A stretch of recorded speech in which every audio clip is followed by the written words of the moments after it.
Zero से करोड़पति बनने की 4 जापानीज टेक्निक्स। सोचो, अगर मैं तुमसे पूछूं क्या सिर्फ 100 रुपए रोज बचाकर कोई करोड़पति बन सकता है? ज्यादातर लोग कहेंगे इम्पॉसिबल। लेकिन दुनिया में एक ऐसा देश है जहां लोगों ने world war, atomic bomb, earthquake, tsunami सब कुछ झेला, फिर भी आज वही देश दुनिया की सबसे ताकतवर इकोनॉमीज में गिना जाता है, जापान।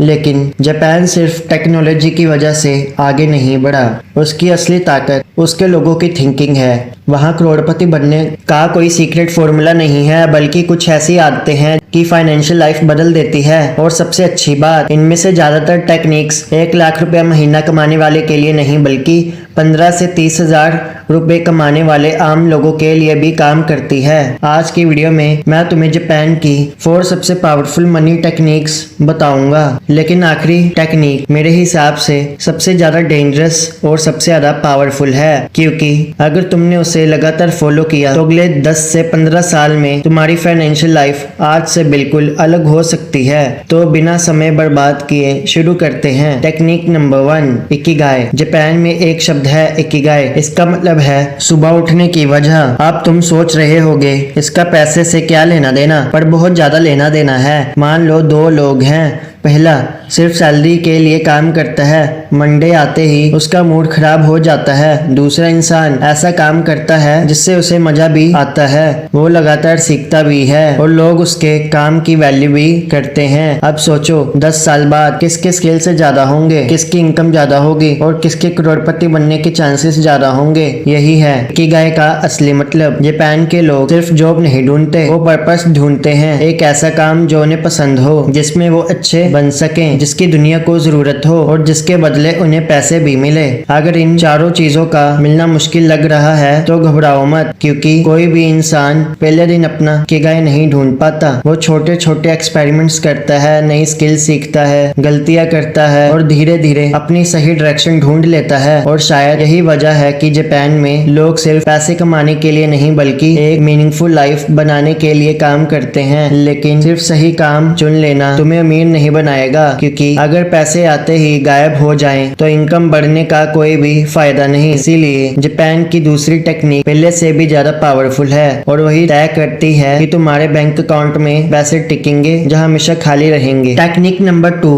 काकेबो। सुनने में थोड़ा अजीब सा नाम लगता है, लेकिन यही टेक्निक 100 साल से भी ज्यादा समय से जापान के लाखों परिवारों को अपने पैसे संभालना सिखा रही है। और हैरानी की बात, इसमें कोई कॉम्प्लिकेटेड ऐप नहीं, कोई एआई नहीं, कोई एक्सपेंसिव सॉफ्टवेयर नहीं, बस एक नोटबुक और एक पेन। अब तुम सोच रहे होंगे इतनी सी चीज से कोई अमीर कैसे बन सकता है? चलो एक छोटा सा एग्जांपल देखते हैं। मान लो 2 दोस्त हैं, राहुल और अर्जुन। दोनों की सैलरी 30,000 महीना है। महीने के आखिर में राहुल के अकाउंट में 500 भी नहीं बचते, जबकि अर्जुन हर महीने 6,000 बचा लेता है। इनकम दोनों की बराबर, फिर फर्क कहाँ है? फर्क कमाई में नहीं, आदतों में है। काकेबो कहता है हर रुपए का एक पर्पस होना चाहिए। पैसा बिना प्लान के खर्च नहीं होता, बल्कि बिना प्लान के गायब हो जाता है। इसीलिए जापान में कई लोग महीने की शुरुआत में ही अपने खर्चों को 4 हिस्सों में बांट देते हैं। पहला नीड्स, यानी घर का राशन, बिजली, किराया जैसी चीजें जिनके बिना काम नहीं चल सकता। दूसरा वॉन्ट्स, यानी बाहर खाना खाना, ऑनलाइन शॉपिंग जब बाकी बचे शो। तीसरा सेविंग्स, जो भविष्य के लिए है। और चौथा अनएक्सपेक्टेड एक्सपेंसेस, क्योंकि जिंदगी कभी भी कोई भी सरप्राइज दे सकती है। लेकिन काकेबो का सबसे पावरफुल रूल अभी भी बाकी है।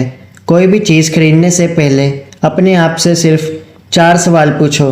क्या मुझे सच में इसकी ज़रूरत है? अगर आज नहीं खरीदी तो क्या होगा? क्या मैं इसे अफोर्ड कर सकता हूँ बिना कर्ज लिए? क्या 1 हफ्ते बाद भी मैं इसे खरीदना चाहूँगा? अगर इस सवाल का जवाब तुम्हें सोचने पर मजबूर कर दे तो समझ आना तुम इम्पल्स बाइंग से बच गए। और याद रखो, लोग कम कमाने की वजह से गरीब नहीं बनते, कई बार वो बिना सोचे खर्च करने की वजह से गरीब बन जाते हैं। लेकिन मान लो तुमने अपना पर्पस भी ढूंढ लिया और अपने खर्चे भी कंट्रोल कर लिए, फिर भी अगर तुम्हारे ऊपर लोन का बोझ है तो फाइनेंशियल फ्रीडम बहुत मुश्किल हो जाती है। और यही वजह है कि जापान की तीसरी टेक्निक तुम्हारी पूरी फाइनेंशियल लाइफ बदल सकती है। Technique number 3, kaizen. जापान की सिर्फ एक टेक्निक चुननी पड़े जो किसी आम इंसान की पूरी फाइनेंशियल फाइनेंशियल लाइफ बदल सकती है तो शायद वो काइजन ही होगी। काइजन का मतलब है हर दिन बस 1% बेहतर बनना। सुनने में बहुत छोटा लगता है, यही छोटी छोटी इंप्रूवमेंट्स समय के साथ बहुत बड़े रिजल्ट्स देती है। मान लो दो दोस्त हैं, विवेक और आदित्य। दोनों की सैलरी 25,000 महीना है। दोनों हर महीने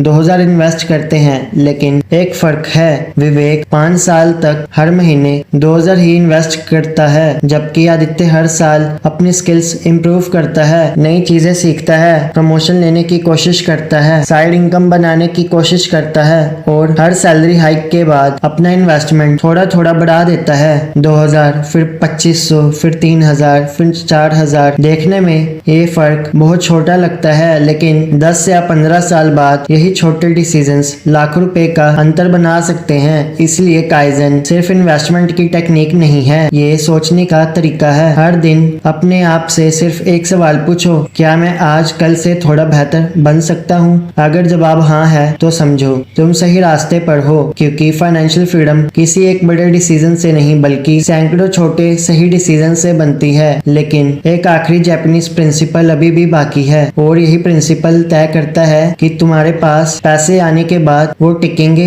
या धीरे धीरे फिर से तुम्हारे हाथों से निकल जाएंगे। यकीन मानो, अगर तुमने इस आखिरी टेक्निक को समझ लिया तो पैसे को देखने का तुम्हारा नजरिया हमेशा के लिए बदल सकता है। Technique number 4, मोटाइनाई। शायद तुमने इस शब्द का नाम पहली बार सुना होगा, लेकिन जापान में यह सिर्फ एक शब्द नहीं बल्कि जीने का तरीका है। मोटाइनाई का मतलब है किसी भी वैल्यूएबल चीज को बेकार मत जाने दो। ज्यादातर लोग इसे सिर्फ चीजों पर अप्लाई करते हैं, लेकिन जापान के कई लोग इसे पैसा और समय पर भी अप्लाई करते हैं। सोचो, अगर तुम हर दिन सिर्फ 200 रुपए बिना सोचे समझे खर्च करते हो तो शायद तुम्हें लगेगा इतने से क्या फर्क पड़ता है, लेकिन 200 रुपए रोज मतलब करीब 6,000 महीने के और करीब 72,000 साल के। अब सोचो, अगर यही पैसा हर साल किसी अच्छी इन्वेस्टमेंट में जाता तो कुछ सालों बाद वो तुम्हारे लिए एक एसेट बन सकता था। यही सोच मोटाइनाई सिखाती है। हर खर्च से पहले अपने आप से सिर्फ एक सवाल पूछो, क्या यह खर्चे मेरे फ्यूचर को बेहतर बना रहे हैं या सिर्फ आज की खुशी दे रहे हैं? अगर जवाब सिर्फ आज की खुशी है तो एक बार रुककर जरूर सोचना, क्योंकि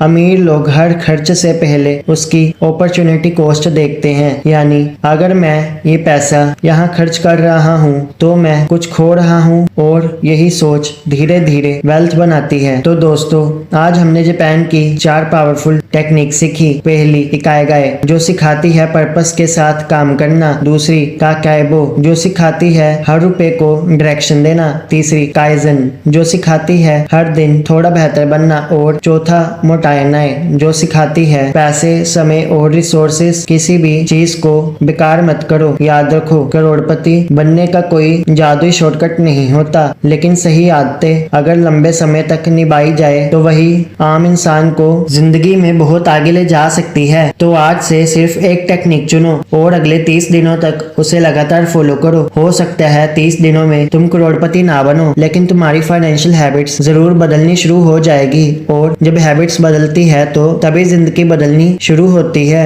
अगर वीडियो से तुम्हें एक भी नई सीख मिली हो तो वीडियो को लाइक जरूर करना, और ऐसे ही फाइनेंस और वेल्थ बिल्डिंग से जुड़ी वीडियोस के लिए चैनल को सब्सक्राइब करना मत भूलना। तो मिलते हैं अगले वीडियो में, तब तक के लिए bye bye. Thanks for watching.